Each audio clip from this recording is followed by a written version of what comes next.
ജെറുസലേമിലെ റാമോട്ട് ജംഗ്ഷനിൽ കഴിഞ്ഞ ദിവസം നടന്ന വെടിവെപ്പ് ഇസ്രായേൽ പലസ്തീൻ സംഘർഷത്തിന്റെ നിലവിലെ അവസ്ഥയുടെ ഭീകരമായ ഒരു ഓർമ്മപ്പെടുത്തലാണ്.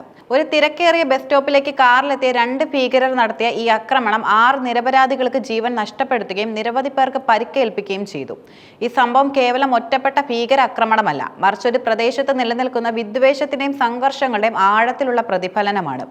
വ്യാഴാഴ്ച രാവിലെ സാധാരണക്കാർ തങ്ങളുടെ ദൈനംദിന യാത്രകൾക്കായി കാത്തുനിന്ന ബസ് സ്റ്റോപ്പിൽ ഭീകരർ വെടിയുതിർക്കുകയായിരുന്നു. ഇത് വലിയൊരു ദുരന്തമായി മാറുമായിരുന്നു. എന്നാൽ ബസ് സ്റ്റോപ്പിൽ ഉണ്ടായിരുന്ന ഒരു സൈനികനും ഏതാനും സാധാരണക്കാരും നടത്തിയ ധീരമായ ചെറുത്തുനിൽപ്പ് ആക്രമണത്തെ തടഞ്ഞു നിർത്തി. ഈ ധീരമായ പോരാട്ടത്തിൽ ഭീകരർ കൊല്ലപ്പെട്ടു. ആക്രമണത്തിൽ കൊല്ലപ്പെട്ടവരിൽ സാധാരണക്കാരും സൈനികരും ഉൾപ്പെടുന്നു. കൊല്ലപ്പെട്ടവരെ പിന്നീട് തിരിച്ചറിഞ്ഞിട്ടുമുണ്ട്.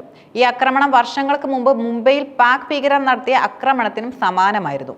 ഭീകരർ ജനങ്ങൾക്കിടയിൽ ഭീതി പടർത്താനും പരമാവധി നാശനഷ്ടങ്ങൾ ഉണ്ടാക്കാനും ലക്ഷ്യമിട്ടാണ് ഇത്തരം ആക്രമണങ്ങൾ നടത്തുന്നത്. കൊല്ലപ്പെട്ട ഭീകരരെ പിന്നീട് വെസ്റ്റ് ബാങ്കിലെ ഖത്തന, അൽ ഖുബൈബ പട്ടണങ്ങളിൽ നിന്നുള്ള മുഹമ്മദ് താഹ, മുത്താന അമ്രോ എന്നിവരാണെന്നും തിരിച്ചറിഞ്ഞു. ഇവർക്ക് മുൻപ് ഒരു ക്രിമിനൽ പശ്ചാത്തലവും ഉണ്ടായിരുന്നില്ല എന്നത് ഇത്തരം ആക്രമണങ്ങൾക്ക് പിന്നിൽ കൂടുതൽ വലിയൊരു ഭീകരവാദ ശൃംഖല പ്രവർത്തിക്കുന്നുണ്ടോ എന്ന സംശയവും ബലപ്പെടുത്തുന്നു. ആക്രമണത്തിനായി ഉപയോഗിച്ച ആയുധങ്ങൾ കാർലോ എന്നറിയപ്പെടുന്ന മെഷീൻ ഗണ്ണുകളാണ്. ഇവ പലസ്തീനിലെ അനധികൃത ആയുധ നിർമ്മാണ ശാഖകളിൽ നിർമ്മിച്ചതാണെന്നും അന്വേഷണത്തിൽ വ്യക്തമായി. ഇത് നിയമവിരുദ്ധമായ ആയുധങ്ങളുടെ നിർമ്മാണവും വിതരണവും ഇപ്പോഴും സജീവമാണെന്നും സൂചിപ്പിക്കുന്നു.